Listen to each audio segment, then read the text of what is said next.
said, all of a sudden, you can literally track the standards when the best and brightest women came out. There's a similar parallel in our community when black men who are going to college, for the most part, were going into teaching.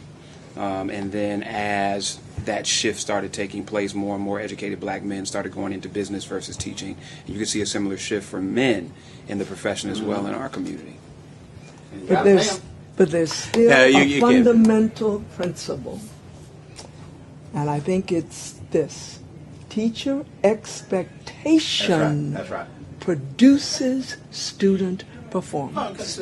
So your point, Bob, until we can get into these classrooms again, not just teachers who know the material, but teachers who expect the absolute best of our students. And obviously I think that's what HBCUs have over many of the PWIs, because we expect our kids to do well, and they do.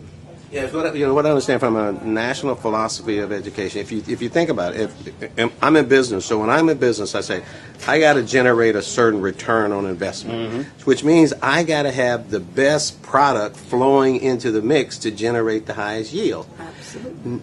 The public school system is just the opposite.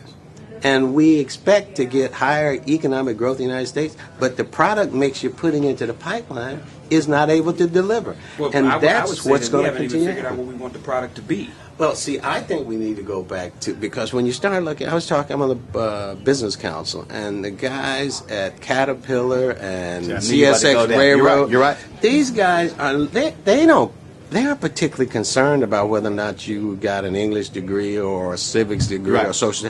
They want to know, can you run a precision machine?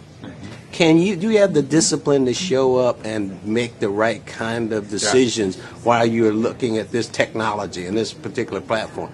That's what they're looking for. We treated technical skills as if that was so inferior. Throwback. And then what is interesting about that whole push in terms of these trade schools in Chicago, when I was there, ComEd had this shortage of people, all the guys and men and women who climb the power lines. So they go to the community college. They create a 9-month program, 9 months, to get certified. Folks who left that program and actually got hired, starting salary, $70,000. Yeah. The top level of those jobs were $120,000. I had a guy who was a supervisor. He said, I want to promote this guy, but he's making $110,000 a year. He doesn't want the promotion. Now, a 9-month program, but the problem is, in this country, we see here community college, we think, oh, that's 13th grade.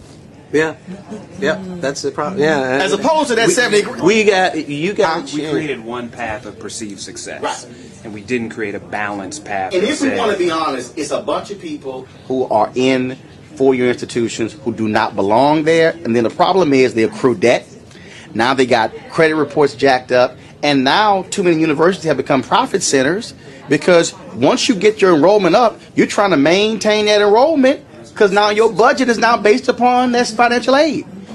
Yeah, no, it's got to be a whole rethinking of that, because if you look at where job growth is coming, it's in Asia, it's in sub-Saharan Africa. There's 600 million people in sub-Saharan Africa who are moving rapidly into the middle class. And when you see that happening, job and investment will follow that. And if you get an African American who has been out of work for over 3 to 5 years, they will never work again. That's the real thing. If you work at GM when you're 30, you stay there till you're 25, you're 55, they lay somebody off, you can feel it.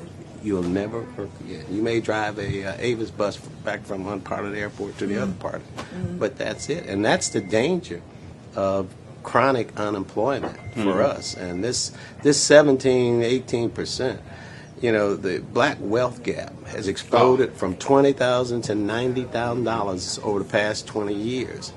And then with the housing market going away, my biggest concern is that there is no break on the decline in African American earnings and wealth creation, where the Pew Research study showed that some 55% of African Americans whose families were solidly middle class in the 60s will never attain the wealth of their parents. And then it also doesn't help us when you do get to that point, but you then are spending so many thousands of dollars a year paying for diapers, helping the brother and sister with rent, paying a car note, that when you do have that job, you still can't invest those dollars because you're having to support a whole cadre of folks.